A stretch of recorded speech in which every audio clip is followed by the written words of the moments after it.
नमस्कार दोस्तों, आदर्श technical classes Dausa में आपका हार्दिक स्वागत है। कैसे हो दोस्तों? आशा करता हूं आप सभी ठीक होंगे।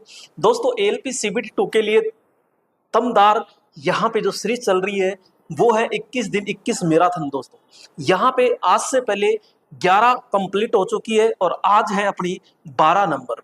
और ये 12 नंबर क्या है, तो यहाँ पे इस 12 नंबर के अंदर अपन देखते हैं पूरा का पूरा तो इलेक्ट्रीशियन थ्योरी का संपूर्ण निचोड़। आइए आज का पहला प्रश्न है और ये है आपका पहला प्रश्न।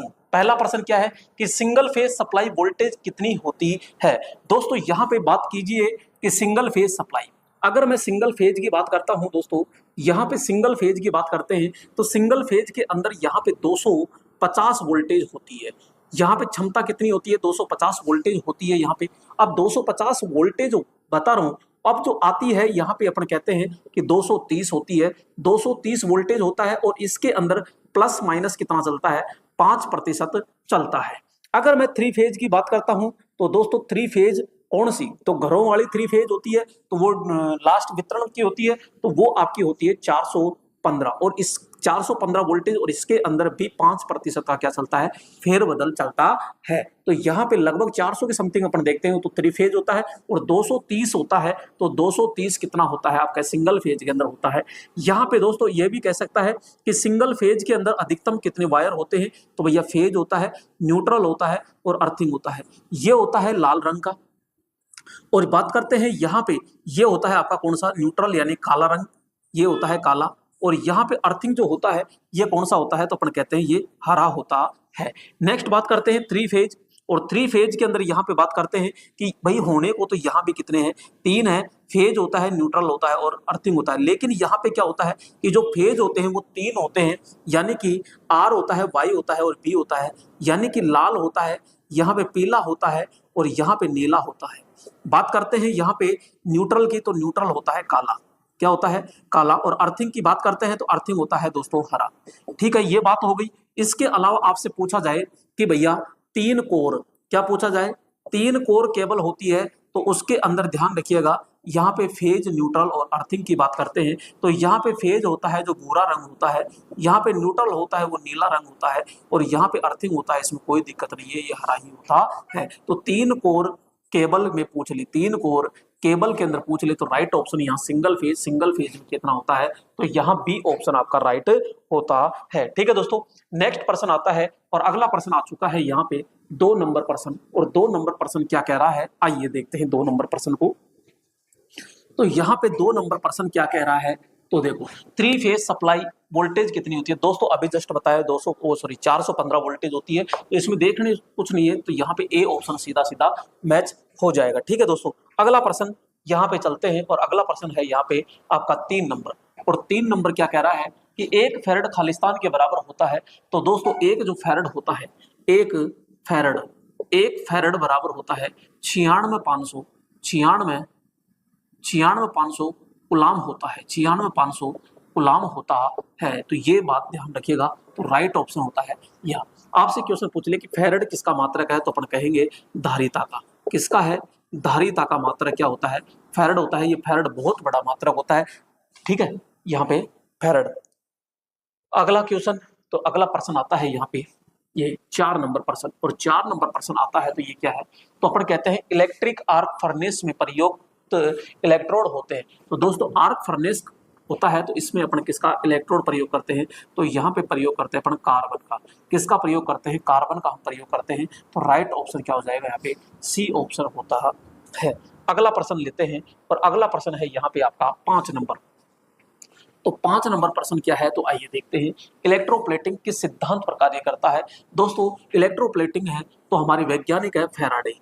ये क्या है? फैराडे। तो यहाँ पे फैराडे ने 2 तरीके नियम दिए। यहाँ पे एक तरफ दिया था चुंबक, तो चुंबक के लिए दिया था, और एक दिया था अपघटन। तो यहाँ पे तो अपघटन, तो वैद्युतिक अपघटन और वैद्युतिक चुंबक, और इसमें भी 2 नियम दिए थे। यहाँ पे एक होता है पहला नियम और एक होता है दूसरा नियम। इसी प्रकार यहाँ भी ये 2 नियम दिए थे, एक होता है पहला नियम और एक होता है दूसरा नियम, दूसरा। तो यहाँ पे तो फैराडे का वैद्युतिक अपघटन नियम आता है, फैराडे का वैद्युतिक अपघटन नियम आता है। तो राइट ऑप्शन क्या हो जाएगा यहाँ पे? बी ऑप्शन होता है। तो ये ध्यान रखिएगा, ठीक है। अगला प्रश्न यहाँ पे पढ़ लेते हैं मेरे दोस्तों, और अगला प्रश्न आता है यहाँ पे 6 नंबर, और 6 नंबर क्या है, तो आइए देखते हैं 6 नंबर को। 6 नंबर कह रहा है अर्धचालक में प्रतिरोधकता होती है। दोस्तों मैं बात करता हूं सबसे पहले चालक की।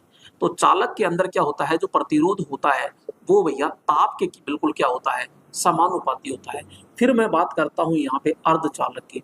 अर्धचालक, अर्धचालक में जो प्रतिरोध होता है वो ताप के क्या होता है, तो ताप के भैया विलोम अनुपाती होता है। किसके होता है, तो मैं कहता हूं विलोम अनुपाती होता है। ताप बढ़ता है तो प्रतिरोध तुरंत क्या हो जाता है, घट जाता है। तो ताप पर निर्भर करता है, बिल्कुल करता तो है, वोल्टता पर निर्भर करता है, वोल्टता पे नहीं, उसमें जाने वाली धारा पर निर्भर करता है। तो उपरोक्त में से कोई भी नहीं। तो यहाँ अपन कहते हैं कि अर्धचालक होता है तापमान के विलोम होता है, यानी ताप पर निर्भर करता है। राइट ऑप्शन क्या हो जाएगा यहाँ पे, ए ऑप्शन होता है।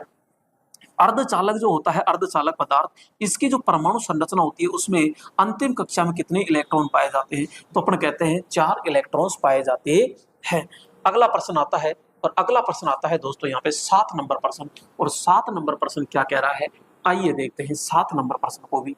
तो 7 नंबर प्रश्न है, किसी डीसी मशीन का दिक् परिवर्तक खंड, दिक् परिवर्तक किस रूप का कार्य करता है। भैया यहाँ पे दिक् परिवर्तक का मतलब क्या है, तो यहाँ पे अपन कहते हैं कम्यूटेटर। क्या होता है, कम्यूटेटर होता है। कम्यूटेटर का मतलब होता है यहाँ पे AC टू क्या कर देना DC, या फिर अपन कहेंगे कि DC टू क्या कर देना AC। तो दोस्तों ये दोनों ही कार्य है। आपसे पूछा जाए कि DC जनरेटर के अंदर, अरे जनरेटर में क्या काम करता है, तो AC टू DC करता है। और ये मोटर के अंदर पूछ ले तो मोटर के अंदर क्या काम करता है, तो ये DC टू क्या करता है, AC करता है। कम्यूटेटर किसका बना होता है, तो अपन कहेंगे कठोर कृषित तांबा होता है। कठोर कृषित तांबा का बनाया जाता है, यानी हार्ड ड्रॉन कॉपर का बनाया जाता है। तो यहाँ पे अपन कह रहे हैं कि यांत्रिक इन्वर्टर होता है। डीसी मशीन में यांत्रिक इन्वर्टर होता है। यहाँ पे यांत्रिक दिष्टकारी की तरह काम करता है, धारा नियंत्रण की तरह। भैया ये धारा वारा को नियंत्रण नहीं करता। यहाँ पे बात करते हैं, अब देखो जनरेटर में क्या काम कर रहा है, AC को DC में काम कर रहा है ना, और यहाँ पे मोटर के अंदर DC को AC में कर रहा है। तो ये इन्वर्टर हुआ कि नहीं हुआ, और यहाँ पे AC को DC में बदल रहा है तो दिष्टकारी हुआ। यहाँ पे अपन कह रहे हैं दिष्टकारी रेक्टिफायर हो गया, और यहाँ पे क्या हो गया, इन्वर्टर हो गया। तो यहाँ पे इसके रूप में तो क्या हो गया, ये दिष्टकारी यानी रेक्टिफायर हो गया। और यहाँ क्या हो गया, ये एक इन्वर्टर, ये इन्वर्टर, और ये दोनों ही क्या है, कन्वर्टर होता है। तो अपन राइट ऑप्शन क्या करेंगे, A और B, यानी कि ये तो हो गया यांत्रिक दिष्टकारी, ये हो गया इन्वर्टर। तो राइट ऑप्शन क्या हो जाएगा, D, यानी ये, ठीक है। तो A या D ऑप्शन आपका राइट होता है। अगला 8 नंबर लीजिएगा, और 8 नंबर प्रश्न क्या कह रहा है, तो देखिएगा। तो यहाँ 8 नंबर प्रश्न पेपर चलते हैं, और 8 नंबर को भली भांति समझते हैं। 8 नंबर क्या कह रहा है कि लेड एसिड बैटरी में सेपरेटर का उद्देश्य क्या होता है। सेपरेटर को समझिएगा, सेपरेटर, और सेपरेटर को अपन कहते हैं पृथककारी। और पृथककारी जो होता है, सेपरेटर होता है, ये छिद्र युक्त रबर या फिर छिद्र युक्त लकड़ी की क्या होती है, बनी होती है। ये हमारी जैसे पॉजिटिव प्लेट है, यहाँ पे हमारी ये नेगेटिव प्लेट है। तो इसके बीच में दोस्तों ये होती है हमारी क्या, तो यहाँ पर कहते हैं ये होती है आपकी छिद्र युक्त। फिर जैसे कि यहाँ पे एक लगाते हैं ये, फिर यहाँ पे आपकी पॉजिटिव। तो दो प्लेटों को बीच के रूप में यहाँ अचालक के रूप में अपन क्या लगाते हैं, यहाँ पृथक कार्य लगाते हैं। और छिद्र युक्त इसलिए करते हैं ताकि वो आसानी से उसमें होकर रिएक्शन कर सके, कार्य प्रतिक्रिया कर सके। तो बकलिंग को कम करने के लिए, आंतरिक प्रतिरोध को कम करने के लिए, आंतरिक शॉर्ट सर्किट से बचने के लिए, जी हाँ मेरे दोस्तों, आंतरिक शॉर्ट सर्किट से बचने के लिए अपन प्रयोग करते हैं। अगला प्रश्न लीजिएगा, और अगला प्रश्न है यहाँ पे तो 9 नंबर। और 9 नंबर क्या है, आइए देखते हैं 9 नंबर। तो यहाँ पे 9 नंबर प्रश्न क्या है कि अत्यधिक चार्ज या अत्यधिक डिस्चार्ज वाले लेड एसिड बैटरी में किस प्रकार का दोष होता है। दोस्तों यहाँ पे जब क्षमता से अधिक, बहुत ज्यादा क्षमता से अधिक उसको धारा लेते हैं यानी डिस्चार्ज करते हैं, या क्षमता से अधिक उसको चार्ज करते हैं, तो उसकी धारा अधिक होगी, और धारा अधिक होगी तो प्लेटें क्या हो जाएगी, गर्म हो जाती है बहुत ज्यादा। गर्म होने के बाद वो नरम हो जाती है, नरम होगी तो सीधी बात है वो मुड़ेगी, और मुड़ेगी तो आपस में शॉर्ट सर्किट हो जाती है, और उस दोष को कहते हैं बकलिंग दोष कहते हैं। क्या लगना, बकलिंग यानी व्याकुचन कहते हैं। तो दोस्तों यहाँ पे बकलिंग दोष हो जाता है। आपसे क्वेश्चन पूछा जाता है यहाँ पे सल्फेशन क्या होता है, लोकल एक्शन क्या होता है, तो यहाँ पार्शियन शॉर्ट क्या होता है, तो यहाँ लोकल एक्शन होता है, ये प्राइमरी दोष होता है। और सल्फेशन दोष किसे कहते हैं, ये आप कमेंट करके जरूर बताइएगा दोस्तों, ये सल्फेशन दोष होता क्या है। ठीक है, बकलिंग दोष ये हो गया। तो निवारण क्या है, तो क्षमता से अधिक धारा या लेना और देना दोनों ही हानिकारक है। तो कितना, तो अपन कहते हैं कि हमारी बैटरी जैसे 100 एम्पियर हावर की है, ठीक है, तो आप इसका केवल 1/10वां भाग ही क्या करोगे, डिस्चार्ज करोगे। तो कभी भी बैटरी को डिस्चार्ज करना हो तो उसकी क्षमता के 1/10वें भाग से ज्यादा नहीं लेना चाहिए, कम लेना ही जरूरत होता है। अगला प्रश्न, अगला आता है यहाँ पे 10 नंबर, और 10 नंबर प्रश्न क्या कह रहा है, तो 10 नंबर प्रश्न आ चुका है कि 10 नंबर है, हेक्सा ब्लेड निम्न से बना होता है। तो दोस्तों यहाँ पे हेक्सा ब्लेड किसका बना होता है, तो हेक्सा क्या होता है, तो अपन काटते हैं तो उसके जो दांतेदार भाग है, तो यहाँ पे अपन कहते हैं, यहाँ पे जो ये दांतेदार भाग है ये, तो हेक्सा ब्लेड तो ये हाई स्पीड स्टील का बना होता है। तो यहाँ पे देखिएगा मृदु इस्पात का होता है, स्टेनलेस स्टील का होता है, उच्च कार्बन इस्पात का होता है, और उच्च वेग इस्पात का होता है। तो हाई कार्बन स्टील यहाँ पे है नहीं, तो हाई कार्बन इस्पात हो गया ना, इस्पात यानी स्टील हो गया, उच्च यानी हाई हो गया, तो राइट ऑप्शन है यहाँ पे कौन सा, सी। नेक्स्ट बात करते हैं अगला प्रश्न, और अगला प्रश्न आता है यहाँ पे 11 नंबर, और 11 नंबर क्या कहता है, आरएलसी परिपथ में विद्युत धारा की हानि कहाँ होती है। दोस्तों आरएलसी का मतलब क्या है, यहाँ आर का मतलब होता है प्रतिरोध, क्या होता है, प्रतिरोध होता है। यहाँ एल का मतलब क्या है, तो एल का मतलब होता है प्रेरक, क्या होता है, प्रेरक। और सी का मतलब होता है यहाँ पे कैपेसिटर, क्या होता है, कैपेसिटर होता है। तो आरएलसी में विद्युत धारा की हानि कौन करता है, तो भैया धारा की हानि तो यही करता है ना डायरेक्ट, तो प्रतिरोध करता है, केवल अपन कहेंगे प्रतिरोध करता है। नेक्स्ट, हाँ इनके प्रतीक तो आपने देख लिया, मात्रक क्या होता है, तो मात्रक और देख लीजिए। यहाँ पे प्रतिरोध का मात्रक क्या होता है, ओम, क्या होता है प्रतिरोध का माप, प्रेरक का मात्रक होता है हेनरी, क्या होता है हेनरी, और कैपेसिटर का मतलब होता है धारिता, धारिता यानी कैपेसिटेंस होता है। तो यहाँ पे इस तरीके से पता लगा सकते हैं दोस्तों। अगला प्रश्न आता है यहाँ पे 12 नंबर, और 12 नंबर क्या है, तो आइए देखते हैं 12 नंबर में। यहाँ पे प्रेरित ईएमएफ की दिशा हमेशा ऐसी होती है कि यह ईएमएफ के लिए जिम्मेदार बहाव में परिवर्तन करता है या गति विरुद्ध प्रवाह को सेटअप करता है। यह कौन सा नियम होता है, दोस्तों यहाँ पे देखो विरुद्ध कह रहा है, यानी कि अपन सीधा सा समझते हैं कि एक कुंडली है ये, और इस कुंडली को यहाँ पे अपन सप्लाई देते हैं ये, और इसमें विद्युत आ रही है, और इस विद्युत के कारण यहाँ पे चुंबकीय क्षेत्र बनता है, और इस चुंबकीय क्षेत्र के कारण इसमें एक प्रेरित ईएमएफ होता है, प्रेरित ईएमएफ होता है। और यहाँ पे जब प्रेरित ईएमएफ हो जाता है तो ये ईएमएफ जिसके कारण पैदा हुआ है उसी का क्या करता है, ये विरोध करता है, और उसी को अपन कहते हैं मेरे दोस्तों, क्या कहते हैं, तो उसको लेंज नियम कहते हैं, क्या कहते हैं, उसे लेंज नियम कहते हैं। तो राइट ऑप्शन क्या हो जाएगा यहाँ पे, ए ऑप्शन होता है। किरचॉफ के दो नियम होते हैं, एक होता है, दो नियम होते हैं इसके, एक होता है केसीएल और एक होता है केवीएल।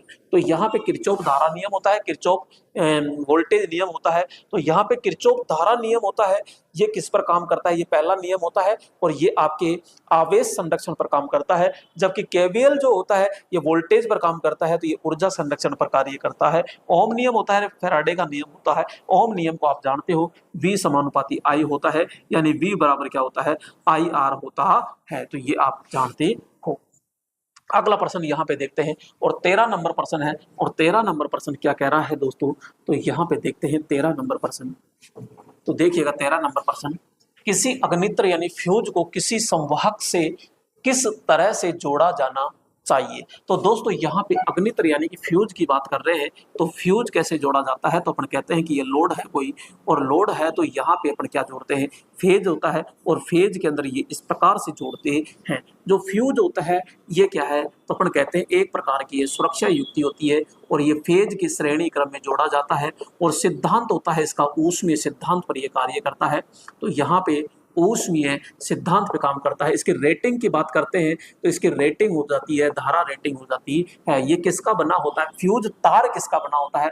यहाँ पे तार की बात करते हैं तो तार भैया टिन प्लस शीशा का बना होता है सामान्यतः। वैसे एल्यूमिनियम का भी बना होता है, तांबे का बना होता है और चांदी का भी बना होता है। तो जो फ्यूज होता है, किटकेट जो फ्यूज होता है, वो किटकेट फ्यूज किसका बना होता है? तो अपन कहते हैं किटकेट। तो किटकेट जो होता है ये आपका चीनी मिट्टी का बना होता है। किसका बना होता है? चीनी मिट्टी का बना होता है। तो ये हो गया, ठीक है। तो अपन कहते हैं ये फेज तार, और फेज तार के बिल्कुल किसमें है? श्रेणी में है। तो यहाँ पे अपन कहते हैं श्रेणी में है। और लाइव तार, लाइव का मतलब क्या है? फेज होता है। राइट ऑप्शन क्या हो जाएगा यहाँ पे? बी ऑप्शन होता है। अगला प्रश्न ले लीजिए, और 14 नंबर होता है अगला प्रश्न। और 14 नंबर क्या कह रहा है, आइए समझते हैं यहाँ पे 14 नंबर को। हाँ जी मेरे दोस्तों, यहाँ पे 14 नंबर 3 फेज 400 वोल्ट 10 HP इंजरी केज मोटर के लिए फ्यूज की रेटिंग ज्ञात कीजिए। दोस्तों यहाँ पे मैं कई बार बता चुका कि 3 फेज है, और यहाँ पे अगर फ्यूज की रेटिंग निकालिए, सामान्य रेटिंग। अगर 3 फेज मोटर के अंदर आपसे क्या निकाले कि धारा रेटिंग आपसे पूछे, धारा रेटिंग पूछे तो सीधा 1.5 इंटू HP कर दीजिए, ठीक है। और आपसे क्या पूछे कि फ्यूज तो फ्यूज रेटिंग पूछे तो यहाँ पे 2.5 इंटू HP कर दीजिए। अब आपसे फ्यूज की रेटिंग पूछ रहा है तो फ्यूज की रेटिंग को आपको 2.5 से इंटू करना है। अगर आपको धारा रेटिंग पूछे कि मोटर कितना एम्पियर लेगी तो आप 1.5 से इंटू कर दीजिए। तो यहाँ पे फ्यूज की रेटिंग पूछ रहा है तो 2.5 इंटू 10 करेंगे, क्योंकि 10 HP दिया गया है, तो यहाँ पे कितना आ जाएगा? 25 एम्पियर आ जाएगा। 25 एम्पियर ऑप्शन में नहीं मिले, थोड़ा सा ज्यादा होगा तो वो आपको कर देना। तो राइट ऑप्शन क्या हो जाएगा यहाँ पे? बी ऑप्शन होता है, ठीक है। अगला प्रश्न आता है, और अगला प्रश्न आ चुका है मेरे दोस्तों यहाँ पे 15 नंबर। और 15 नंबर क्या है? तो आइए देखते हैं 15 नंबर प्रश्न। तो यहाँ पे 15 नंबर प्रश्न है कि गीजर के बाहरी आवरण व भीतरी आवरण के बीच में कौन सा पदार्थ होता है? दोस्तों यहाँ पे एक टैंक होता है जो तांबे का होता है। ये किसका टैंक है? तो अपन कहेंगे तांबा का टैंक होता है। फिर यहाँ पे एक और टैंक होता है ये, तो यहाँ पे ये तांबे का होता है। तांबे के अंदर यहाँ पॉलिश करते हैं टिन की, और यहाँ पे इसके बीच में यहाँ पे क्या भरा जाता है? तो ऊष्मा आर पार ना हो इसलिए इसमें कांच रुई होती है, कांच की रुई होती है, जिसे अपन क्या कहते हैं? इसको अपन कहते हैं ग्लास ऊल कहते हैं। तो राइट ऑप्शन क्या हो जाएगा यहाँ पे? सी ऑप्शन होता है। ये गर्म पानी करता है, और कितना करता है? 32 डिग्री सेंटीग्रेड से 88 डिग्री सेंटीग्रेड का तापमान ये करता है, ठीक है दोस्तों। अगला प्रश्न अपन करते हैं, और अगला प्रश्न है यहाँ पे 16 नंबर। और 16 नंबर क्या है? तो एलईडी होता है। एलईडी क्या होता है? तो दोस्तों एलईडी एक प्रकाश उत्सर्जक डायोड होता है। तो यहाँ पे अपन बात करते हैं इस प्रकार से। तो यहाँ पे ये एलईडी का क्या होता है? ये होता है। तो यहाँ थर्मिस्टर होता है, ट्रांजिस्टर होता है, द्वार होता है, पीएन डायोड होता है। तो अपन कहेंगे एक प्रकार का ये पीएन डायोड ही तो होता है। तो यहाँ पे भाई एलईडी क्या है? लाइट इमिटिंग डायोड होता है, तो एक प्रकार का पीएन डायोड होता है। थर्मिस्टर क्या होता है? तो थर्मिस्टर एक प्रकार का जैसे ताप पे काम करने वाला होता है। तो यहाँ पीटीसी होता है, और एक होता है एनटीसी। तो यहाँ पे एक होता है एनटीसी, यानी पॉजिटिव टेम्परेचर कोफिशिएंट होता है, नेगेटिव टेम्परेचर कोफिशिएंट होता है। ट्रांजिस्टर क्या होता है? तो ट्रांजिस्टर भाई साहब एक धारा नियंत्रक युक्ति होती है। द्वार यानी कि गेट होता है, ये गेट होता है, ठीक है। पीएन डायोड ये हो गया आपका। अगला यहाँ पे 17 नंबर, और 17 नंबर क्या कह रहा है? आइए 17 नंबर पे चर्चा करते हैं। तो दोस्तों यहाँ पे 17 नंबर क्या है? कांस्टेंट में शामिल होता है। तो दोस्तों कांस्टेंट में शामिल क्या होता है? तांबा प्लस टिन होता है। एक मिनट, चांदी और टिन होता है, टंगस्टन और चांदी होता है, तांबा प्लस टंगस्टन, तांबा और निकल होता है। तो यहाँ पे राइट हो जाएगा आपका कांस्टेंट जो होता है ये। तो राइट ऑप्शन क्या हो जाएगा? तांबा और निकल पाया जाता है। अगला प्रश्न लीजिएगा, और अगला प्रश्न क्या है? तो यहाँ पे अपन कहते हैं कि स्थिर अवस्था में एक प्रेरण मोटर में स्लिप। दोस्तों यहाँ पे पूरा देख लीजिए। यहाँ पे अपन बात कर रहे हैं प्रेरण मोटर, और प्रेरण मोटर की अवस्था कौन सी है? तो प्रारंभिक अवस्था। और ये प्रारंभिक अवस्था देखिएगा, तो यहाँ पे प्रारंभिक अवस्था को ध्यान से समझिएगा।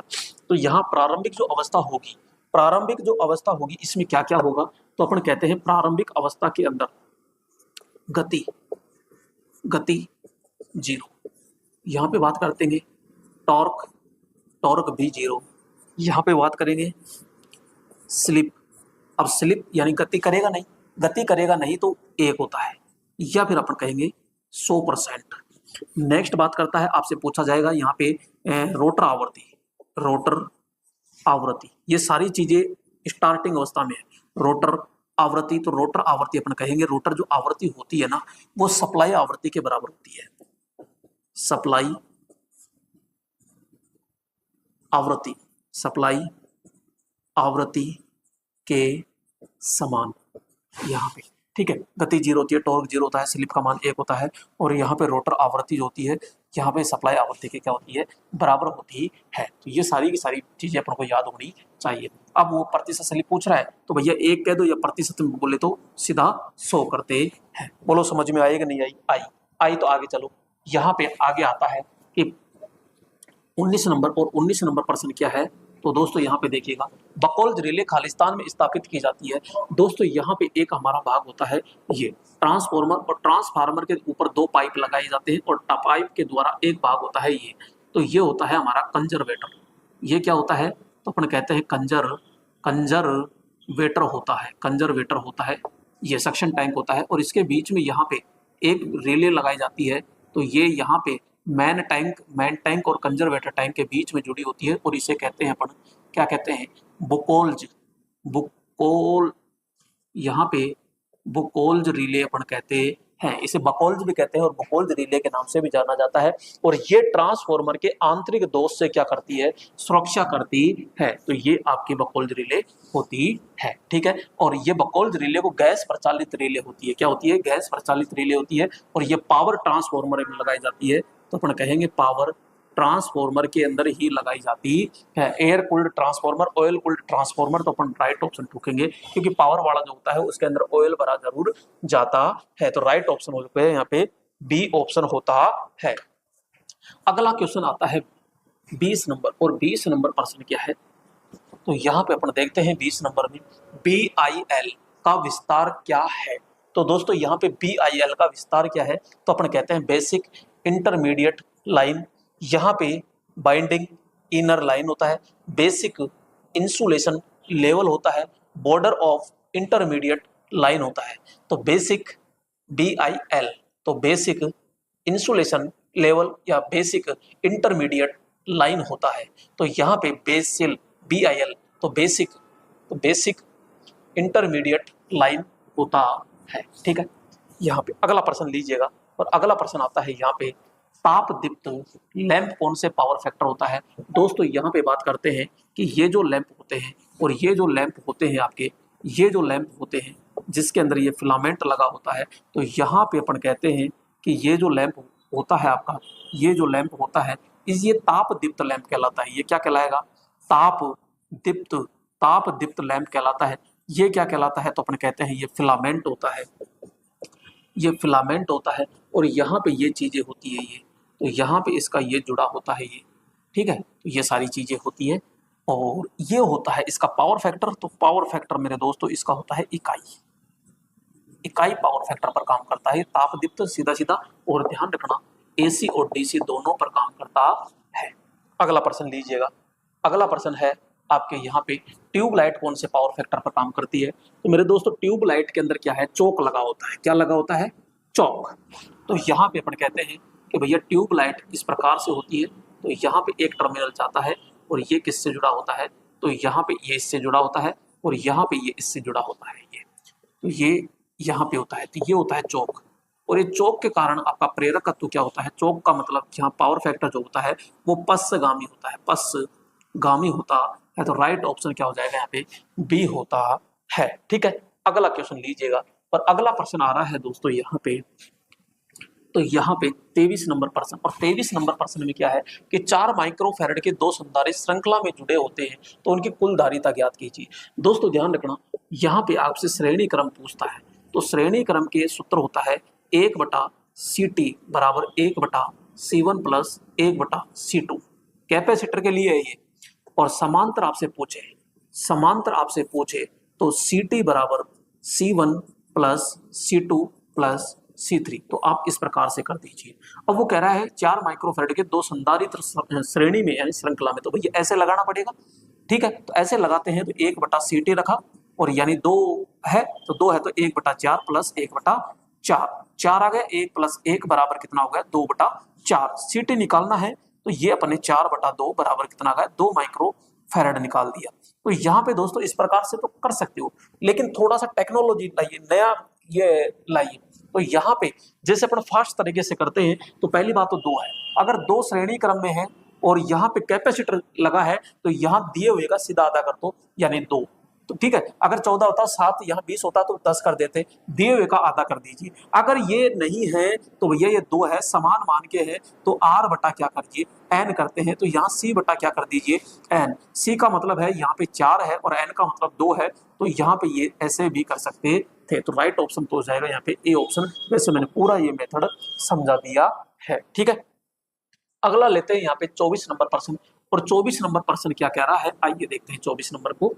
तो यहाँ पे 24 नंबर प्रश्न है मेरे दोस्तों, और 24 नंबर प्रश्न क्या है कि विद्युतीय अपघट्य इलेक्ट्रोलाइटिक का स्तर हमेशा प्लेटों के ऊपर कम से कम 10 से 15 mm के ऊपर रखा जाना चाहिए। यदि स्तर कम हो जाए तो टॉप अप करने के लिए कौन सा तरल ऊपर से मिलाया जाता है।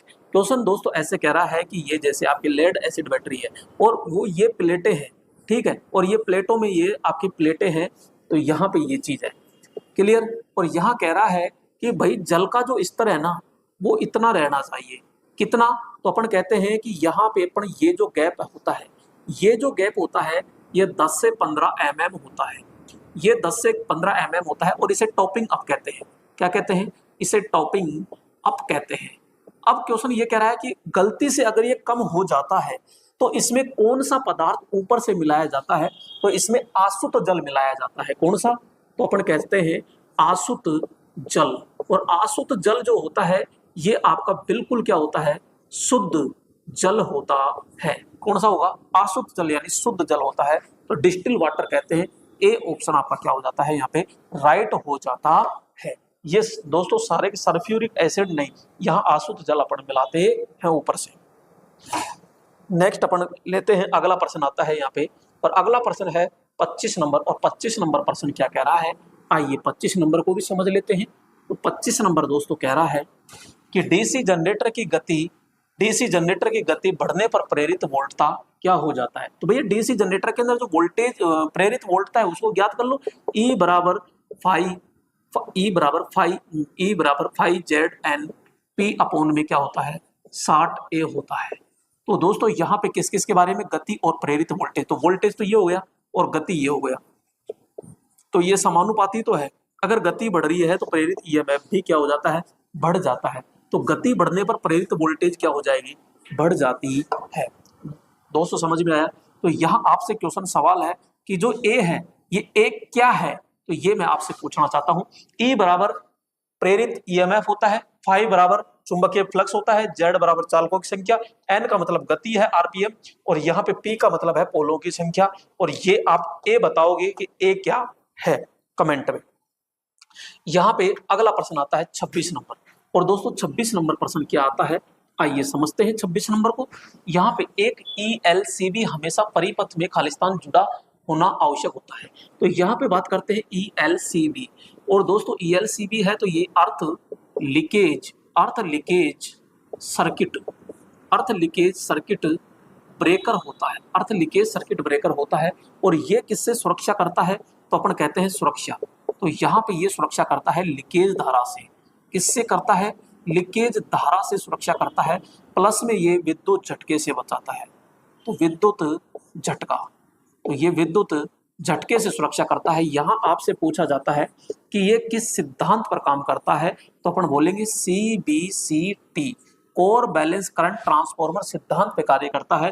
और यहाँ पे जो ELCB होता है ये ऊर्जा मापी के बाद, ठीक है, और ऊर्जा मापी के बाद तथा वह मैन स्विच से पहले लगा होता है। मेन स्विच का मतलब होता है ELCB या MCC, सॉरी MCB या फिर आपका जो आइसोलेटर होता है वो।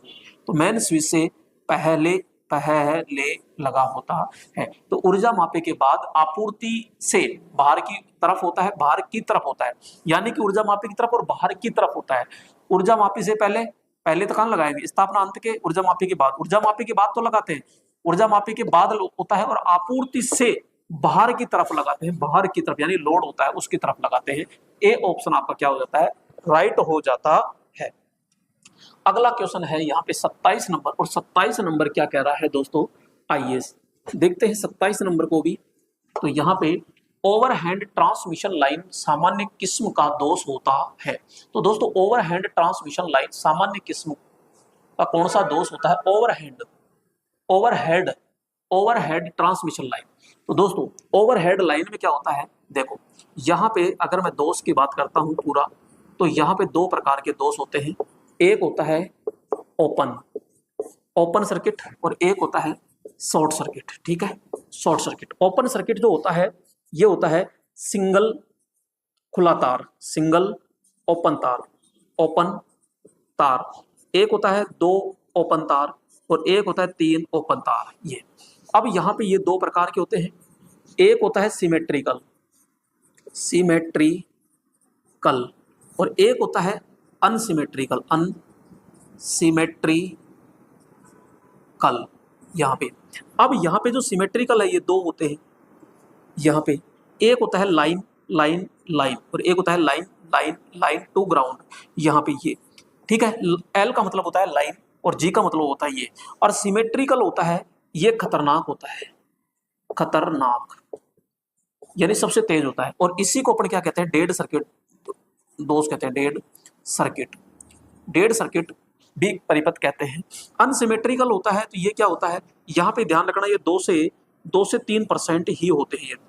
यहाँ अनसिमेट्रिकल क्या होता है, तो अपन कहते हैं लाइन टू ग्राउंड, यानी एक तार ग्राउंड से टच हो जाए तो सबसे ज्यादा यही होता है 70%। दूसरा होता है लाइन लाइन, यानी दो तार आपस में टच हो जाए तो ये होता है मात्र 20%। और एक होता है कि लाइन लाइन टू ग्राउंड, तो ये 10% के समथिंग होता है। तो भैया आपसे पूछ रहा है कौन सामान्य, सामान्य किस्म, सामान्य किस्म, तो सामान्य वही होता है जो सबसे ज्यादा होता है। तो लाइन टू ग्राउंड, तो लाइन से लाइन, डबल लाइन टू भूदोष, और लाइन टू ग्राउंड, तो राइट ऑप्शन क्या हो जाता है, ए ऑप्शन होता है। तो मैंने पूरा यहाँ पे पूरा समझा दिया है दोस्तों। अगला प्रश्न आता है यहाँ पे 28 नंबर, और 28 नंबर क्या आता है, तो आइए देखते हैं। यहाँ पे 28 नंबर आता है मेरे दोस्तों यहाँ पे, और 28 नंबर क्या है, तो यहाँ पे थर्मल तापीय रिले धारा के कौन से प्रभाव पर काम करती है। तो थर्मल का मतलब होता है तापीय, तो तापीय सिद्धांत पे ही तो काम करेगी, यानी ऊष्मीय सिद्धांत पर इसमें कोई दोष नहीं है। तो तापीय थर्मल रिले होता है, इसका प्रचालन जो होता है ना, प्रचालन, प्रचालन जो होता है वो धीमा होता है, धीमा होता है। ठीक है, और एक होती है जैसे चुंबकीय, चुंबकीय का जो प्रचालन होता है वो तेज होता है, ध्यान रखिएगा। ठीक है, अगला प्रश्न लेते हैं, और अगला प्रश्न आता है पीतल। यहाँ पे 29 नंबर, और 29 नंबर क्या है, तो पीतल, और पीतल किसका मिश्रण होता है, तो याद रखो सीधा पिताजी, कि इसको याद रखो, पिताजी को याद रखो। पी से क्या बन गया, तो अपन कहेंगे पी से पीतल, और यहाँ पे ता से तांबा हो गया, और तांबा हो गया तो जी से जिंक यानी कि जस्ता, ये जस्ता हो गया। तो ये कितना है 60, और ये कितना है 40% होता है, और ये पीतल बन गया, और तांबा और जस्ता यानी राइट ऑप्शन होता है, ए ऑप्शन होता है। अगला प्रश्न है, और यहाँ पे 30 नंबर प्रश्न क्या आ चुका है, और 30 नंबर आ चुका है कि एक कैपेसिटर विरोध करता है। दोस्तों ध्यान रखिएगा, यहाँ पे एक लिया मैंने कैपेसिटर, कैपेसिटर, और एक लिया यहाँ पे प्रेरक, ये ठीक है, दो ले लिए यहाँ पे ये। तो यहाँ पे अगर मैं प्रतीक की बात करूं, कैपेसिटर का प्रतीक होता है ये, और प्रेरक का प्रतीक होता है ये। ठीक है, ये हो गया। यहाँ पे नेक्स्ट बात करते हैं कि यहाँ पे कि अब ये कैपेसिटर होते हैं ये किसका विरोध करता है, तो मैं विरोध पे आ जाता हूँ सीधा। तो ये विरोध करता है किसका, वोल्टेज परिवर्तन का, वोल्टेज परिवर्तन का, और यहाँ पे होता है धारा, धारा परिवर्तन का। नेक्स्ट अपन बात करते हैं कि कोण का मान इसमें कैसे होता है। तो इसमें यहाँ पे धारा आगे होती है और इसमें वोल्टेज पीछे होता है और 90 डिग्री होता है। यहाँ पे बात करते हैं कि यहाँ वोल्टेज आगे होता है और धारा पीछे होती है और 90 डिग्री होता है। मैं पावर फैक्टर की बात करता हूँ तो पावर फैक्टर इसमें क्या होगा, 0 अग्रगामी होता है, अग्रगामी होता है, और यहाँ पे 0 पश्चगामी होता है। ठीक है, ये सारी चीजें अपन को समझ में आनी चाहिए दोस्तों। अगर मैं संयोजन की बात करूं, संयोजन तो ये हमेशा किस क्रम में होता है, समांतर क्रम में, और ये हमेशा किस क्रम में होता है, ये श्रेणी क्रम में होता है। तो कैपेसिटर का प्रतीक हो गया। यहाँ पे ये विरोध की बात करते हैं तो वोल्टेज परिवर्तन का विरोध करता है, ये धारा परिवर्तन का विरोध करता है। यहाँ कोण की बात करते हैं तो धारा वोल्टेज से 90 डिग्री आगे होती है, यहाँ वोल्टेज धारा से 90 डिग्री आगे होता है। यहाँ पावर फैक्टर की बात करते हैं तो अग्रगामी होता है, यहाँ पश्चगामी होता है। संयोजन ये समांतर क्रम में जुड़ता है, ये श्रेणी क्रम में जोड़ा जाता है। तो एक कैपेसिटर विरोध करता है, कैपेसिटर वोल्टेज परिवर्तन का विरोध करता है। ठीक है, यहाँ पे अगला प्रश्न आता है मेरे दोस्तों, और अगला प्रश्न क्या आता है तो आइए देखते हैं यहाँ पे 31 नंबर। और 31 नंबर प्रश्न क्या कह रहा है, तो यहाँ पे बात करते हैं 31 नंबर में। तो 31 नंबर प्रश्न में क्या है, तो यहाँ पे गीजर कितनी वाट क्षमता का होता है। तो भैया ये गीजर जो होता है ये पानी को गर्म करने वाला होता है।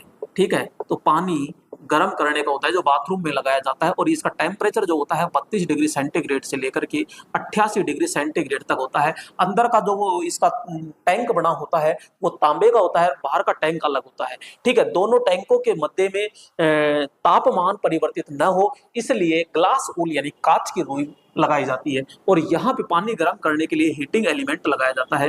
हीटिंग एलिमेंट होता है, और ये जो हीटिंग एलिमेंट होता है ये किसका होता है, तो नाइक्रोम का होता है, नाइक्रोम का बना होता है। और यहाँ पे ये जो होता है ये मेरे दोस्तों 1 किलोवाट से 3 किलोवाट के अंदर होता है। 1 किलोवाट से 3 किलोवाट होता है, तो ए ऑप्शन सीधा क्या हो जाता है, राइट हो जाता है। अगला अपन देखते हैं यहाँ 32 नंबर। और दोस्तों 32 नंबर प्रश्न क्या कह रहा है, आइए देखते हैं 32 नंबर प्रश्न। और ये 32 नंबर है कि गीजर में थर्मोस्टेट स्विच यानी ताप स्थायी स्विच का कार्य क्या होता है। तो भैया यहाँ पे थर्मोस्टेट होता है, तो यहाँ पर कहते हैं थर्मोस्टेट। जो थर्मोस्टेट होता है ये हीटिंग एलिमेंट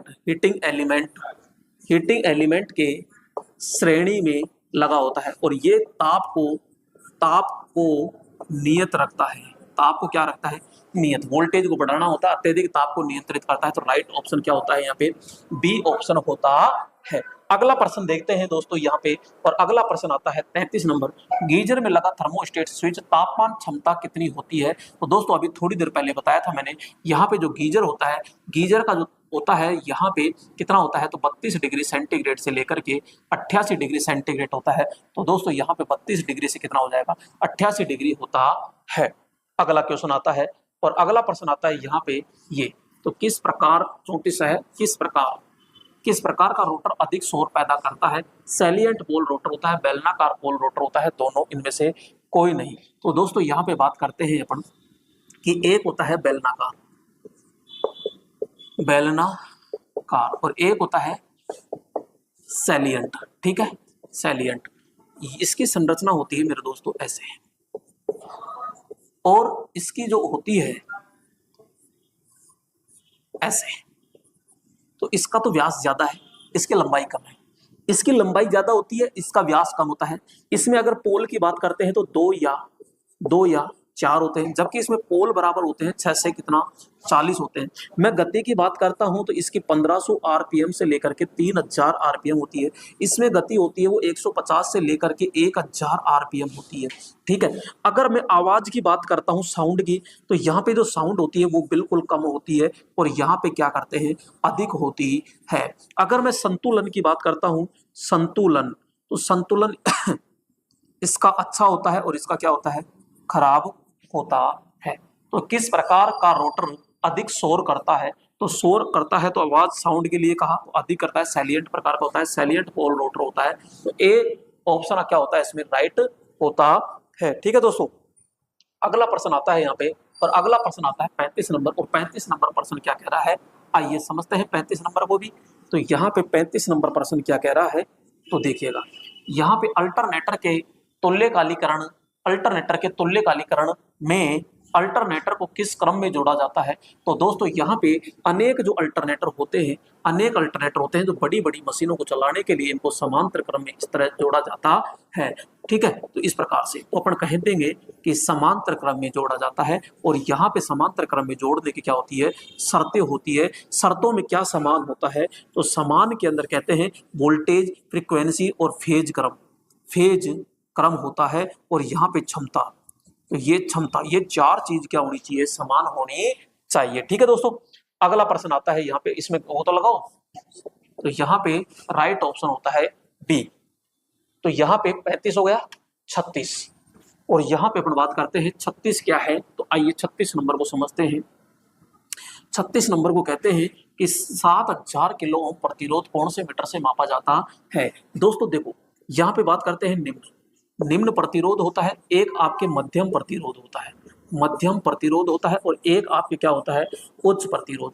मध्यम प्रतिरोध होता है वो 1 ओम तक होता है। यहाँ पे ये होता है आपका 100 किलो ओम तक होता है। और यहाँ बात करते हैं 100 किलो ओम से अधिक, ये ठीक है, ये तक होता है। इसको मापने के लिए अपने केल्विन ब्रिज हम प्रयोग करते हैं। इसमें व्हीट स्टोन, तो यहाँ व्हीट स्टोन ब्रिज प्रयोग करते हैं। और इसको मापने के लिए यहाँ मेगर का हम प्रयोग करते हैं। तो यहाँ पे मेगर का हम प्रयोग करते हैं दोस्तों। तो 7000 किलो ओम है, और जबकि बात करते हैं कि 100 किलो ओम से ज्यादा होना चाहिए, तो मेगर क्या करता है, सबको माप लेता है, यहाँ पे अधिक उच्च मान को मापता है। ठीक है, गैल्वेनोमीटर क्या करता है, धारा की उपस्थिति का मापन करता है।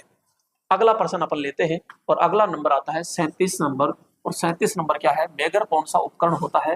तो दोस्तों यहाँ पे अपन बात करते हैं कि मेगर कौन सा होता है, क्योंकि मेगर जो होता है इसके अंदर इस प्रकार से लगा होता है,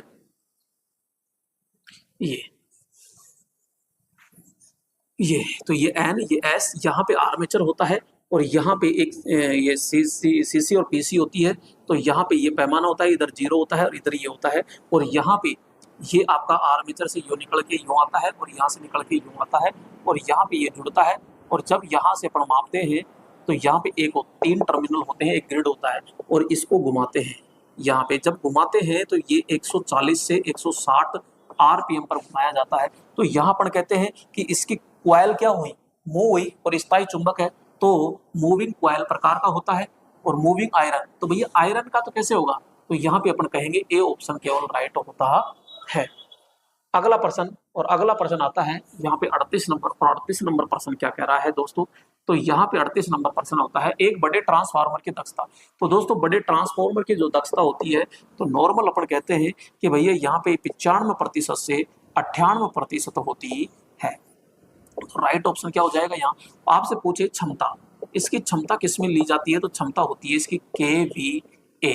ठीक है, आपसे सिद्धांत पूछे कि किस सिद्धांत पर काम करता है, तो सिद्धांत किस सिद्धांत पर काम करता है? तो दोस्तों इसका कमेंट में आप जरूर बताइएगा कि किस सिद्धांत पर काम करता है। अगला प्रश्न लीजिएगा, और अगला प्रश्न आता है यहाँ 39 नंबर। 39 नंबर में क्या कह रहा है? कह रहा है कि ट्रांसफॉर्मर की रॉड की को पटलित बनाने से खालिस्तान कम होता है। दोस्तों यहाँ पे अपन बात करते हैं कि जैसे ये कोर है, ठीक है, ये कोर है। अगर यहाँ पे 2 चीज होती है, इस कोर के अंदर क्या मिलाओ? सिलिकॉन। तो सिलिकॉन 3 से 5% मिलाते हैं, तो यहाँ पे स्ट्रेसिस हानि क्या होती है? कम होती है। जबकि इस कोर को क्या कर दो? कोर को पटलित और लेमिनेटेड कर दो, लेमिनेटेड कर देते हैं। और यहाँ पे पटलित कितनी करते हैं? तो अपन कहते हैं 0.35 से 0.50 mm करते हैं। क्यों करते हैं? तो हम कहते हैं एडी करंट जो हानि होती है, एडी करंट हानि को कम करने के लिए अपन पटलित करते हैं। तो एडी करंट को अपन क्या कहते हैं? भंवर धारा हानि कहते हैं। राइट ऑप्शन क्या हो जाता है यहाँ पे? बी ऑप्शन होता है। अगला प्रश्न आता है यहाँ पे 40 नंबर।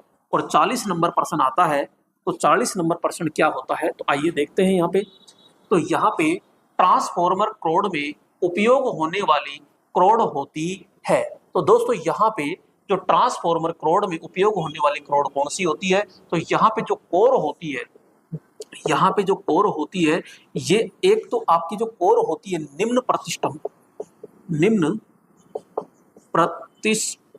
प्रकार की होती है, ठीक है। निम्न प्रतिष्ठम्भ यानी लो रिलक्टेंस, तो उच्च चुंबकशीलता होना चाहिए, उच्च सिलिकॉन युक्त होनी चाहिए और निम्न स्ट्रेसिस हानियां होनी चाहिए। और उपरोक्त सभी, तो राइट ऑप्शन क्या हो जाएगा यहाँ पे, डी ऑप्शन हो जाएगा। तो निम्न प्रतिष्ठम्भ होना चाहिए, क्योंकि निम्न प्रतिष्ठम्भ होगा तो उच्च चुंबकशीलता युक्त होती है और वहां पे उच्च सिलिकॉन मिला देंगे तो निम्न स्ट्रेसिस गुणांक होता है, यानी हानि होती है। अगला प्रश्न आता है यहाँ पे 41 नंबर। और दोस्तों यहाँ पे 41 नंबर क्या प्रश्न कह रहा है, आइए देखते हैं। ट्रांसफॉर्मर में लघु परिपथ परीक्षण ज्ञात किया जाता है। दोस्तों यहाँ पे अगर मैं बात करूं परीक्षण, ट्रांसफॉर्मर परीक्षण की बात करते हैं। परीक्षण पहला आता है यहाँ पे ओपन सर्किट, ओपन सर्किट। तो ये ओपन सर्किट है और ओपन सर्किट को अपन खुला परीक्षण कहते हैं। और जब खुला हो जाता है तो लोड होगा क्या, नहीं होगा, और तो वहां पे क्या होता है, फिर वो शून्य लोड होता है, तो इसे शून्य लोड भी कहते हैं। अब शून्य लोड होता है तो लोड है ही नहीं, तो वो लोग कौन सी हानि ज्ञात करेंगे, तो ओपन सर्किट से यहाँ पे लोह हानि ज्ञात करते हैं, लोह हानि अपन ज्ञात करते हैं। नंबर 2 पे आता है दोस्तों, यहाँ पे खुला परिपथ हो गया, तो यहाँ पे अब बात कीजिए कि शॉर्ट सर्किट, क्या शॉर्ट सर्किट, तो यहाँ पे शॉर्ट सर्किट होता है।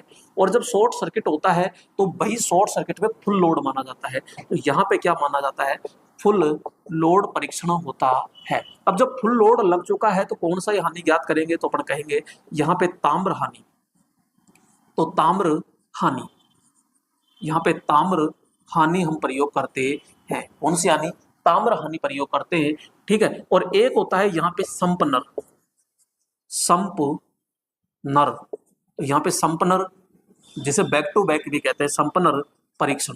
तो संपनर परीक्षण के अंदर यहाँ पे दो आदर्श ट्रांसफॉर्मर हम प्रयोग करते हैं, ठीक है। और ये समांतर क्रम में जोड़ते हैं, समांतर क्रम में हम जोड़ते हैं क्रम।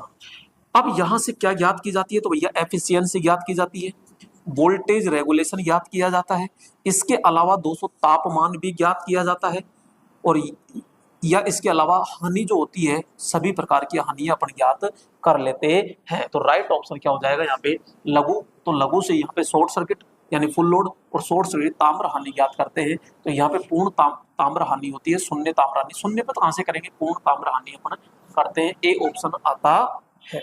तो यहाँ पे अपन देखते हैं अगला प्रश्न होता है, और अगला प्रश्न होता है, तो ये अगला प्रश्न देखिएगा 42 नंबर। और 42 नंबर क्या कह रहा है, तो दोस्तों यहाँ 42 नंबर को देखिएगा ध्यान से। तो यहाँ पे 42 नंबर प्रश्न क्या कह रहा है कि एक आइसोलेशन ट्रांसफॉर्मर की प्राथमिक व द्वितीय कुंडलन में टर्न का अनुपात कितना होता है। दोस्तों आइसोलेशन जो ट्रांसफॉर्मर होता है, तो इसमें टर्न होता है N1 और N2 होता है, तो भैया इसका 1:1 होता है, ठीक है। तो राइट ऑप्शन क्या हो जाता है यहाँ पे, सी ऑप्शन होता है। अगला प्रश्न आता है यहाँ पे, ये 43 नंबर। और 43 नंबर प्रश्न क्या कह रहा है कि स्पॉट में टीजर ट्रांसफॉर्मर खालिस्तान पर टैपिंग निकाली जाती है। तो यहाँ पे देखिएगा जो टीजर ट्रांसफॉर्मर होता है, तो इसमें ये होता है, तो थोड़ा सा इधर से ले लीजिए, तो यहाँ पे और एक ट्रांसफॉर्मर और लगा देते हैं, यानी एक वाइंडिंग और लगेगी इसमें, तो ये और एक यहाँ पे अपन बात करते हैं ये, जबकि यहाँ पे हो गया, और एक ट्रांसफॉर्मर ये बढ़ता है मेरे दोस्तों यहाँ, तो यहाँ पे ये सिंगल फेज हो गया और सिंगल फेज ये हो गया, इसको कहते हैं टीजर ट्रांसफॉर्मर कहते हैं। और यहाँ पे ये 3 फेज हो गए, आर वाई और बी, और इसके 1/3 भाग से क्या निकाला जाता है, न्यूट्रल। ये ऊपर हो गया 2/3 भाग ये, और नीचे हो जाता है 1/3 भाग। अब दोस्तों 50% इधर होता है ये, ठीक है, और 50% ये होता है इधर। अब यहाँ पे होता है कि ये टीजर ट्रांसफार्मर, तो ये होता है मुख्य ट्रांसफार्मर होता है। अब इसमें अगर 100 टर्न है, तो मेरे दोस्तों इस टीजर की जो प्राइमरी होती है ना, इसके अंदर अपन कहेंगे 86.6% टर्न लगाते हैं। कितने टर्न लगाएंगे, 86.6% टर्न लगाते हैं। तो यही पूछ रहा है कि स्कॉट संयोजन में टीजर ट्रांसफार्मर पर खालिस्तान पर टैपिंग निकाली जाती है, तो ये कहां से कितना होता है, तो 86.6%, यानी प्राइमरी के 86.6%, यानी राइट ऑप्शन क्या हो जाएगा, डी ऑप्शन होता है। क्लियर यहाँ पे? तो यहाँ पे 86.6%। एक मिनट, हाँ सही तो है। तो डीजल ट्रांसफॉर्मर खालिस्तान पर टैपिंग निकाली जाती है।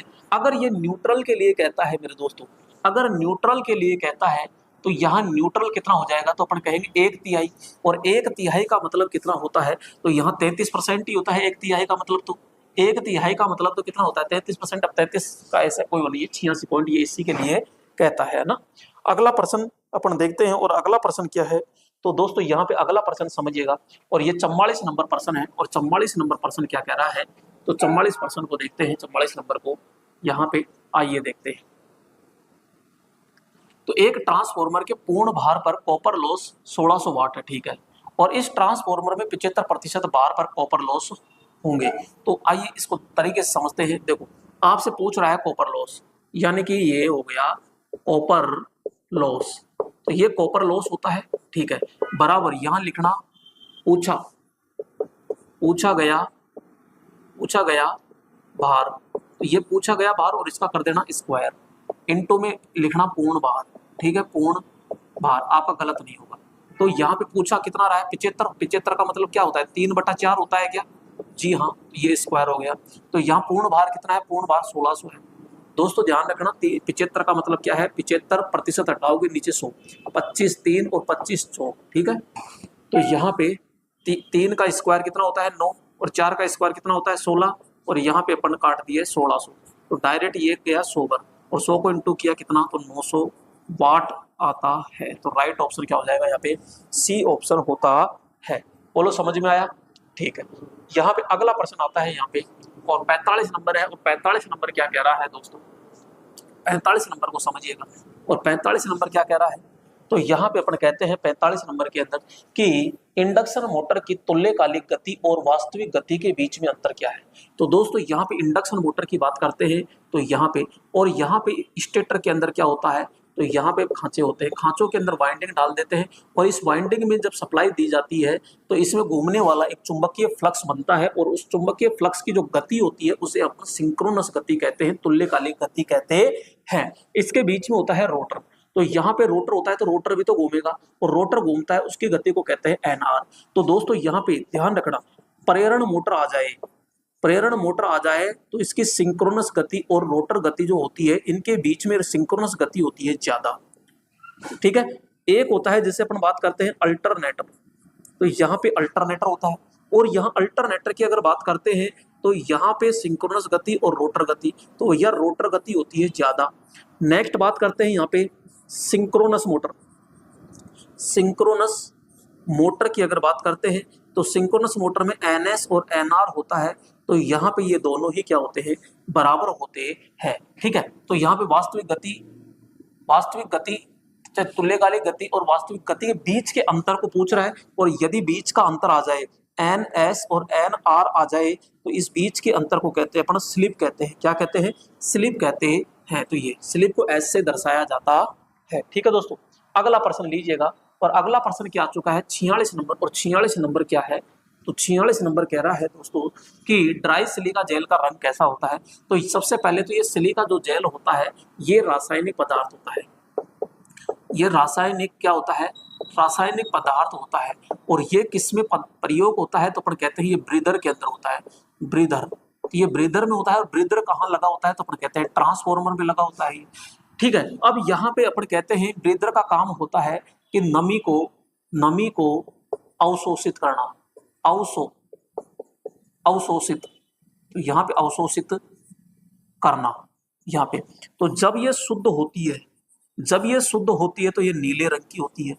जब ये अर्ध होती है, अर्ध नमी युक्त होती है, तो ये बैंगनी रंग की होती है, बैंगनी। और जब ये पूर्ण